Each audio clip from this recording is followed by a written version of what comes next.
Au départ, c'est ce matériau-là qui a été utilisé pour exprimer l'identité du quartier spectacle. Ça faisait partie, j'en ai parlé tout à l'heure, mais d'un concours international d'identité. Puis donc il y a Rudy Bor qui a remporté le concours en disant on va utiliser la lumière en clin d'œil au Red Light District, à la lumière des théâtres. Donc c'était le point de départ et je pense que il a pris cette décision-là parce que c'était un quartier qui était en pleine mutation.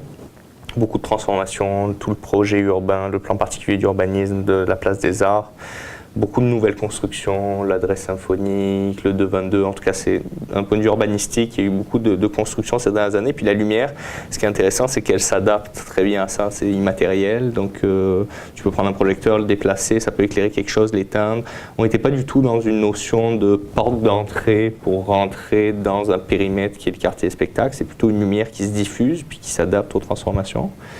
Et puis sinon l'expérience, ça c'était... on travaille vraiment sur 3 temps. On essaie d'exprimer 3 temps à travers la lumière. Tu as le temps quotidien. Qu'est-ce que c'est qui se passe un mardi soir à 22h dans un quartier qui est quand même assez calme. Puis je pense que c'est un petit peu partout dans le monde, à quelques exceptions près. Un mardi soir à 22h, c'est calme. Donc ça, c'est un petit peu le day-to-day. Ensuite, il y a l'aspect événementiel. Donc, qu'est-ce qui se passe quand ça prend une couche différente? Je reprends l'exemple, mettons, du Métropolis. Le mardi soir, il n'y a pas de spectacle, il n'y a rien. Donc, il va y avoir un éclairage blanc, par exemple, très calme, peu dynamique. Mais le jeudi, à 20h, il y a un spectacle. Donc là, l'éclairage de la façade est différent. Il y a une couleur, il y a un dynamisme qui fait comprendre implicitement, il n'y a pas de mode d'emploi à ça, mais je pense que les gens peuvent être capables d'interpréter c'est quoi la différence de langage qu'on a avec la lumière.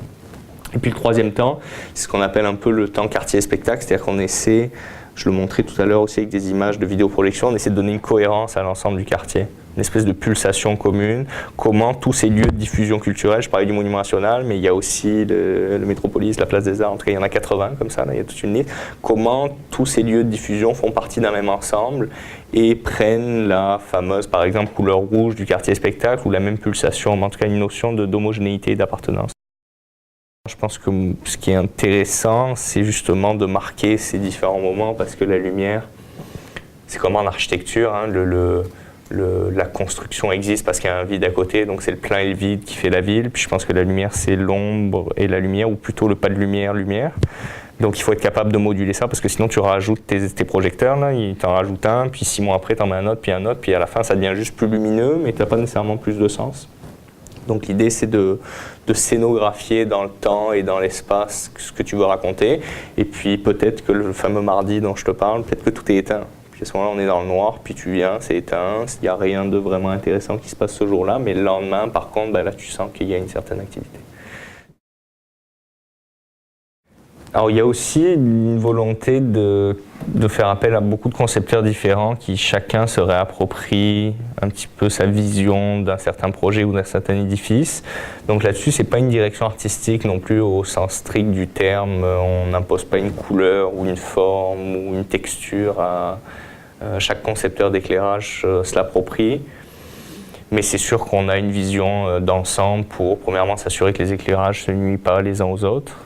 Une cohérence technologique aussi, être capable d'utiliser ou de parler au système de contrôle de chacun des éclairages pour justement les attuler, les éteindre, les allumer, en tout cas avoir une scénographie d'ensemble.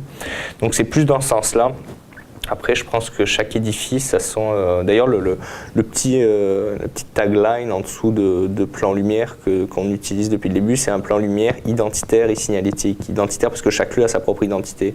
Donc moi, je ne pense pas qu'on puisse dire que les 3 théâtres qui sont là, ils vont être tous bleus, parce que c'est pas vrai, ils ont tous leur propre identité. Donc ça, je pense que la diversité de la ville, au même titre que la diversité architecturale, c'est l'essence même d'une ville. Donc ça doit être quand même assez organique. Et puis pour revenir à identitaire et signalétique, l'autre c'est signalétique. Donc ce qu'on s'assure par contre, c'est que l'édifice s'est mis en valeur, qu'on le voit, et qu'il exprime ce qu'il est tout d'abord, mais qu'il exprime là où il est. C'est-à-dire qu'on met en avant son enseigne, ou sa porte d'entrée, ou sa spécificité. Donc c'est une idée de signalétique au-delà du beau puis de l'esthétique. C'est ok, je comprends qu'il y a de la culture qui se diffuse dans ce 1 km² qui est le quartier spectacle. Ben, nous, on a identifié il y a maintenant quelques années